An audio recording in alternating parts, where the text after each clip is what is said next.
Hi everybody, I'm back again. I've done another project here. It's the same project as earlier on with a Nokia LCD, but now I put on an I2C LCD.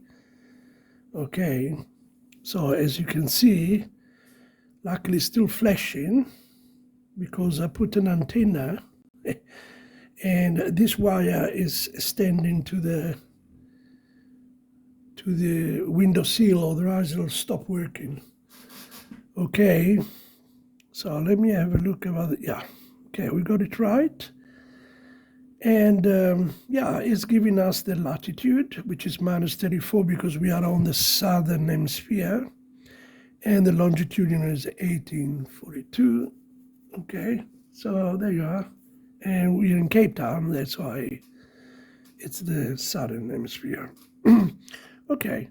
Pretty simple, there's not much really to say about it. The same problem is with the pin numbers. Just remember one thing here, that in this case, we've got the RX, which is the red one. RX goes all the way to D5. Okay, sorry, D3, if I'm correct. And the TX goes to D2. All right, the same, you have to swap them around when you look at the code. As I explained it earlier on, it's one of the things that you have to do, otherwise you won't get any data. Not sure why it does that.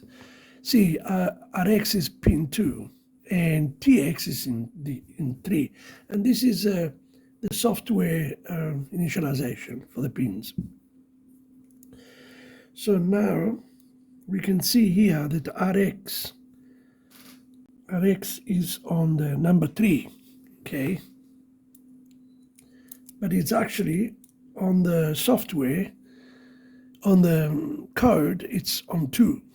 And TX is on 2 here, but it's on the Arduino. If you look at this, it says here TX equal 3, okay? So if you go here, you look at TX, this one, okay? This is TX, is the orange one, is going on 2.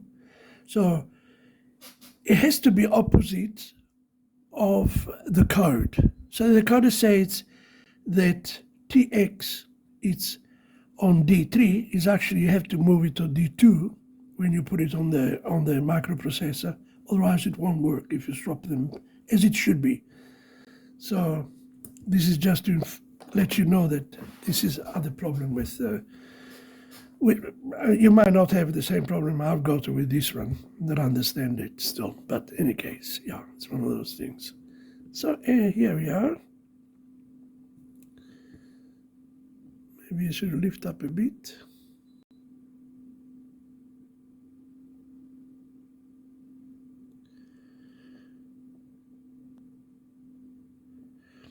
Okay, so you can see it's working, luckily, because if I take it off of the window sills, the area won't never work usually, but it's working now because I extended it with a wire. So yeah, that's it. There's not much to say. I think the same pin numbers here. It was one issue. Then my suggestion is please have a look at you have to install the TinyGPS++, okay? Now, when you install it, it shows TinyGPS written plus. Okay, so without this one, you won't be able to operate. And then your liquid crystal and the